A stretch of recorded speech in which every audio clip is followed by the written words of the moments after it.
So if you read that article in the New York Times and you were waiting to see what side of the trouble I was going to come down on, I guess the third Aliyah settled that right away.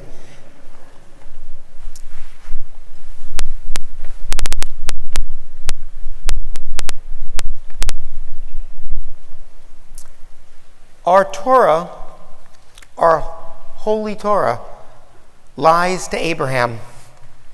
No worse. It is God who lies to Abraham. Abraham, go kill your son. The Torah tells us, the entire world, that this is only a test. Tells the entire world except for Abraham. Things for Abraham are not as they appear. How could Abraham think that God would want his precious beloved son, his heir, stabbed to death, drained of blood and charred to bone and cinders upon an altar? This is not what our God would have wanted. How did Abraham miss this? Because Abraham was threatened that the life he had built with God would be lost if he did not obey. There were, I believe, two ways to pass this test: the pious and cruel way Abraham tried, and the activist way. "Excuse me, God," Abraham might have said, as he said at Sodom and Gomorrah, "forgive my impertinence, but this is really a bad idea." I think that God would have given Abraham an A+ on the exam. For this is exactly what Moses says when God threatens to kill all of his children, that is, the entire Jewish people in the desert. Why didn't Abraham see how wrong this was and how out of character for God? Where was the supreme value we place on life? We Jews claim that we and God value life above all. If, for example, next week on Yom Kippur, if there is any health-related reason not to fast, determined by either the patient or the physician, then the person must eat. Not may eat, but must eat. The value of life is a touchstone of what it means to be a Jew. And in those moments, when we look beyond ourselves, we yield to the universality of the value of life among all peoples. Life is the great value. Yes, there are exceptions. ISIS, Hamas, Boko Haram, terrorists in general, wanton murderers. These are those who do not value life. For the rest of us, and certainly for Jews, life is precious beyond precious. Let's talk about Hamas for a moment. They don't value life, or at least value it the way we do. As Benjamin Netanyahu said, speaking of the great loss of life in Gaza, we use rockets to defend people, while they use people to defend rockets. Over a 6-week period, Hamas, the government, the elected government of Gaza, fired 4,500 rockets at Israel, essentially all of them at civilians. And the tunnels they dug into Israel did not end at military installations. No, they opened up on people's homes and schools. There is much to be said to defend the rights of the Palestinian people, including their right of self-determination, but they lack good leadership. A Hamas victory, as they would define it, would include the murder of all 6 million Israelis, and then Hamas would want to come after us. This is their program. This is how they value life. Yet, I want to reverse myself. Hamas or ISIS or Boko Haram or any other they you want to point to don't seem to value life as we do. But I think they actually, instead of proving our superiority, these groups, despite their evil, point to a deeper truth. Despite our righteous stance, no one, including ourselves, really values life. We are not aggressive killers, but so often we, the good people, act without regard for life. How many times is there an injustice committed in which a person loses his or her life? And how many times is this injustice followed by riots that kill scores more?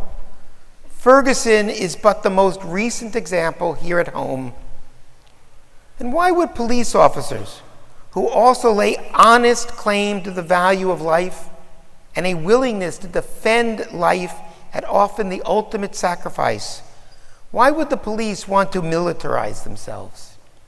Did 9/11 13 years ago make the world so dangerous that Missouri needs to be armed against foreign invasion?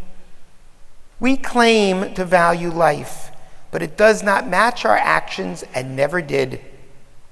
We don't value life. We value our lives. And we value our lives above the lives of other people. The United States has consistently taken a hard stance against the proliferation of nuclear weapons. Through treaty and sanction, it has been a rock of our foreign policy for 70 years. It was the convincing selling point of the Iraq War, even if that was a lie. Americans agree that we can't allow anyone else, anyone dangerous, to possess nuclear weapons. We are so convinced of this.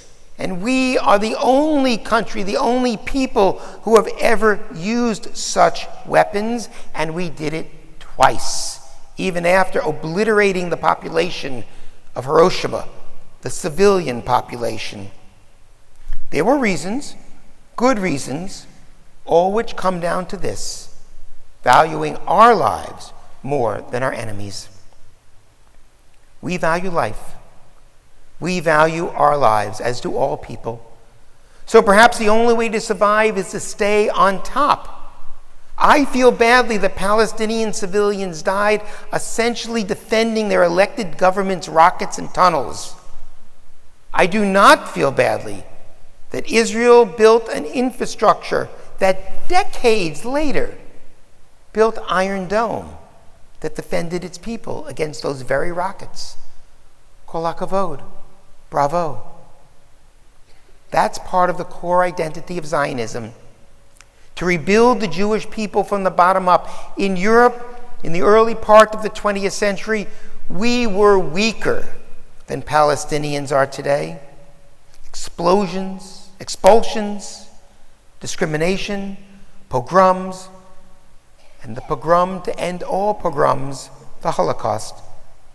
The Russian ambassador to the United States, Count Cassini, at the time in the early 20th century of the horrific Kishinev pogrom, and strangely the maternal grandfather of fashion designer Oleg Cassini, said at the time, "There is in Russia, as in Germany and Austria, a feeling against certain of the Jews.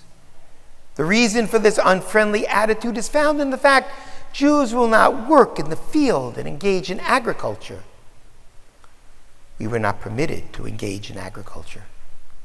And so obviously we needed to be raped and murdered in Kishinev. Zionists were far-sighted and determined to end this cycle, not by killing their enemies, but by rebuilding the Jewish people literally from the ground up. We would farm, drive trucks, build buildings, create labor unions and systems of national health care. Iron Dome is simply one of Zionism's many successes. I wish the Palestinian people equal success, but truth be told, Palestinian aspirations and Zionist aspirations are in conflict. We both claim the same land. It is not about 1947 borders designed by the United Nations and accepted only by Israel, or 48 borders defined by the War of Independence, or the much expanded borders of 67 also defined by war. It's about the whole place. And to my personal frustration, sharing is not high on anyone's agenda, just the opposite. Everybody wants peace, but only on their own terms. Truth, maybe one you share with me. I support one side in this conflict, even as I support human dignity for all. I would love to live long enough to see two states living side by side, But even with all the flaws I might find in Zionism and all the weaknesses I see in the present Israeli government, I would rather see Israel win than Hamas. No, that's actually not quite right. It is not a case of rather. I just want Israel to win, to be secure, Jewish, and prosperous. Besides which, if Hamas wins, by their definition, half a world Jewry would be murdered immediately and the other half us later. That is their stated goal. Maybe Israel and the elected government, and perhaps even Zionism as a historic movement, lack the necessary concern for Palestinians, but the asymmetry of the hatred is astounding. The rabbis taught that if you and I are in a desert with one bottle of water, and we both know that that bottle is just enough to sustain one person and only one person on the journey to safety, then the person holding the bottle gets to keep it. You can't be a lover of life unless you love your own life. Suicidal sacrifice is permitted, but not demanded. And as groups, we always choose our lives over the lives of others. We want to live as free people in Israel, even if others have to die. Better we should live in peace, but better we should live. That is the value of life. 2 months ago, I was flying to Tel Aviv through the very organized and dramatic Frankfurt airport. Pre-boarding was announced for our flight. For those needing assistance, those with small children, etc., etc. Every Israeli just charged the gate.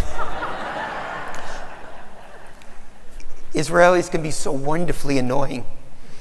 The next day I was sitting eating a shawarma at an outdoor restaurant on Basil Street.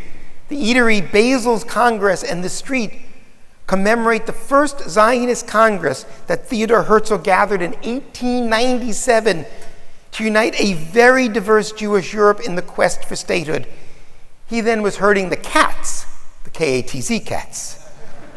A large sign over the restaurant, which was curved like this, a large sign over the restaurant said, "The customer is always guilty." Israelis can be so wonderfully annoying. A few of the staff had pinned 3x5 file cards to their shirts. They had written on them, "Nigmar, is it over?" They were marking the news that Israel had begun to pull back from forward positions in Gaza. This was a war Israel did not want. Israelis really do want peace. They are not annoying at all. But until some real accommodation with legitimate Palestinians' aspirations is found, wars will continue. The Jewish West Bank settlers' vision that seems very appealing to the present government, that given enough time, Palestinians will just leave, is as pathetic as it is ridiculous. No mutual compromise, no peace, less life. Nigmar, is it over? Not for some time, but in that time, I will choose a side, my side. After lunch, a friend and I walked over to a park on the banks of the Yarkon River, a lush spot indeed, considering, like all of Tel Aviv, it is built on sand. Sitting on a park bench, enjoying the world, the dreaded air raid sirens went off. I watched as parents and children scurried for cover. And then after some seemingly long passage of time, the sound of 2 Iron Dome missiles blasting Hamas rockets. The afternoon was a mix of politics, hopes, and military strength. I walked home in the late afternoon, put on a swimsuit, and rode Mediterranean waves into the dusk. The water was beyond delightful, but even this was tinged with politics, playing in the face of danger with no shelter in sight. But this is the life I value, my life, even when I put it at risk.